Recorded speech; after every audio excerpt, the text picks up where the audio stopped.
même si cette pièce a une grande partie repose sur quelque chose de très poétique, sur la force et en même temps la légèreté, l'évanescence du parfum, eh bien, il a été avéré scientifiquement que le parfum est directement relié, un peu comme la petite Madeleine de Proust, à tout ce qui est souvenir, à tout ce qui est cellules reliées aux souvenirs dans le cerveau. Mon idée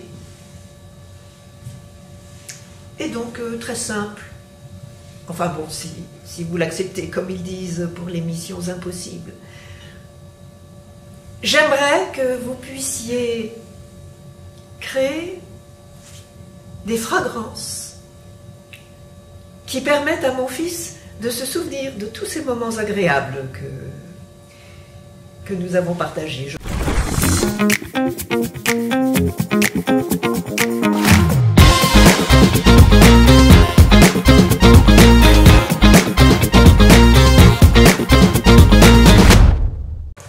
J'associe alors une senteur à une autre, non pas par empilement, mais par juxtaposition, une sorte de déplacement. Un peu comme ces panneaux japonais qui coulissent de façon fluide. À un moment, j'arrête le mouvement, je tiens ma formule. Elle est en général simple, car la complexité rend la composition brouillonne, incertaine, sans subtilité.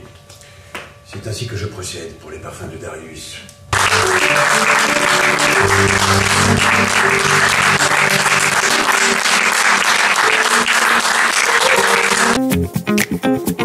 Je m'appelle Catherine Emery, je suis comédienne et je joue dans cette pièce qui s'appelle Darius le rôle de Claire Chambaz.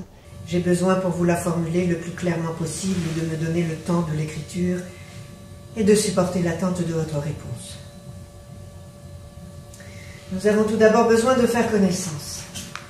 Mon ordinateur m'a déjà livré beaucoup de vous. J'avoue que ce n'est pas très fair-play, aussi souhaiterais-je me présenter. Je m'appelle Claire Chambaz, je suis directrice de recherche au CNRS. Je travaille sur une protéine qui ralentit la progression des tumeurs et des métastases de certains cancers.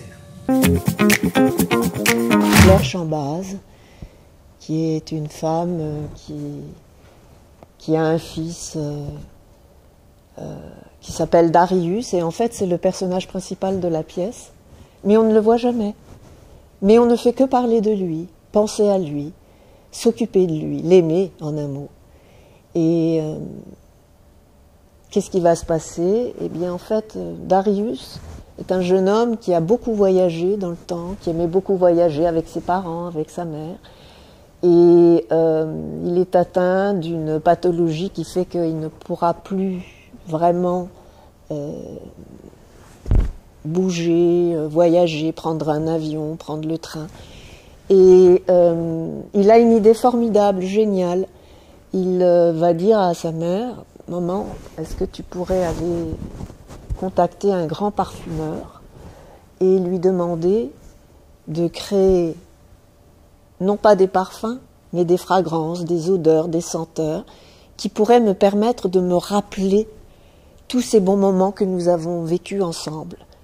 Et de ce fait, je pourrais continuer à voyager par la mémoire et par l'imagination. » Donc, sa mère trouve que c'est une idée géniale, mais d'abord, est-ce que le parfumeur qu'elle va contacter va accepter? Et quand bien même il accepterait, est-ce qu'il va réussir à relever ce défi?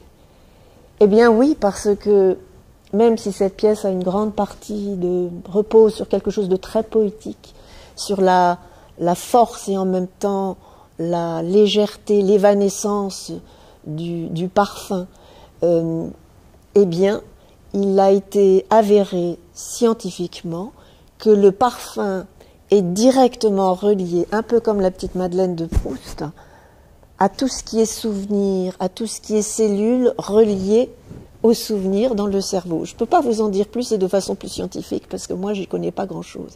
Mais ça a été vérifié scientifiquement. Et donc, de fait, non seulement le parfumeur, qui est un grand nez, comme on dit, va accepter, mais il va réussir. Alors ça, c'est l'un des thèmes, c'est le pouvoir quasiment magique et en même temps scientifiquement reconnu du parfum des odeurs, des fragrances. L'autre thème qui est construit en parallèle, c'est évidemment le handicap. Et à quel point ce personnage, notamment, s'il porte le nom d'un roi, c'est peut-être pas pour rien. C'est un vrai roi, ça veut dire qu'il a un talent pour la vie qui est immense. Et que ces personnes-là qui souvent traversent des choses difficiles, des épreuves, par exemple là, sa santé se dégrade, eh bien il va communiquer à sa mère la force de surmonter quelque chose qui pourrait être insurmontable plus tard. Et puis, il va aider aussi ce parfumeur qui est lui-même dans une situation, disons, pas des plus heureuses, puisqu'il est en deuil de sa femme qui est décédée il y a quelque temps. Eh bien, il va l'aider à surmonter son deuil, à se retourner vers la vie et à avoir un nouvel essor dans sa vie professionnelle et même dans sa vie privée.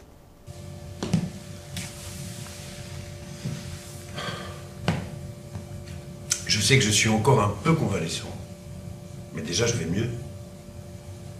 Et je crois même que j'ai réussi à mettre un peu de joie dans ce parfum, appelé Kiana d'Amsterdam. Je t'embrasse. Paul.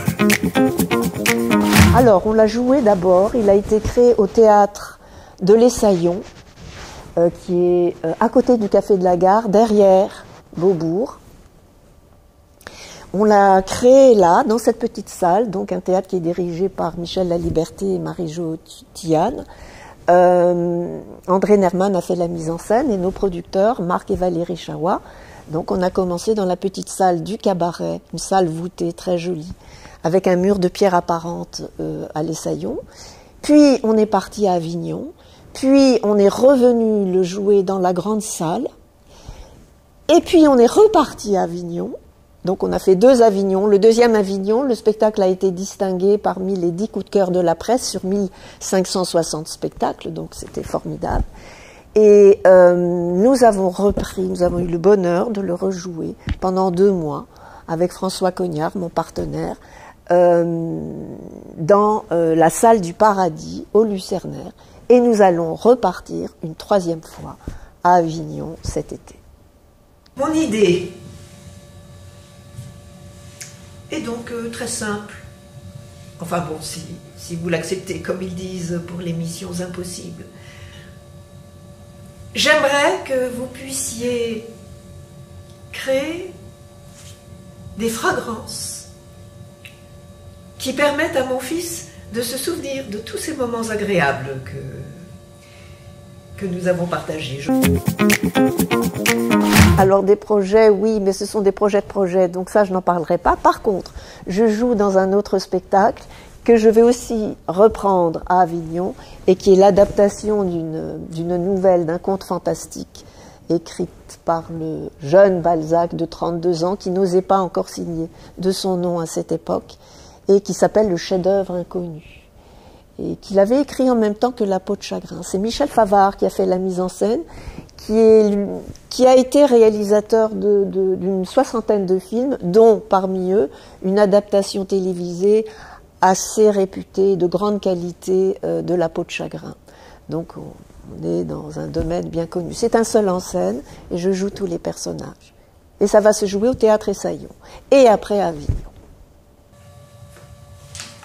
Pour la prochaine senteur, j'aimerais que vous tentiez de capter le parfum d'une rue de Paris où Darius a vécu enfant.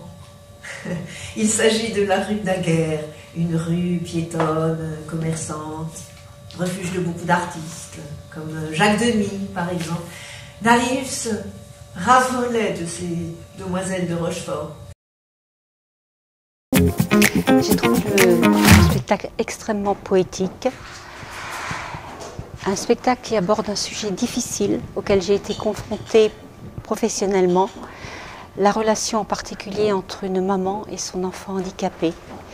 Comme il est difficile pour une maman d'amener son enfant à apprécier la vie, à aimer la vie, quand l'enfant est trop handicapé pour pouvoir avoir par lui-même les ressources de la découvrir. Et ça m'a d'autant plus touchée que je le vis avec des collègues qui ont des enfants dans un très grand handicap. Eh bien, j'ai trouvé ça vraiment très touchant.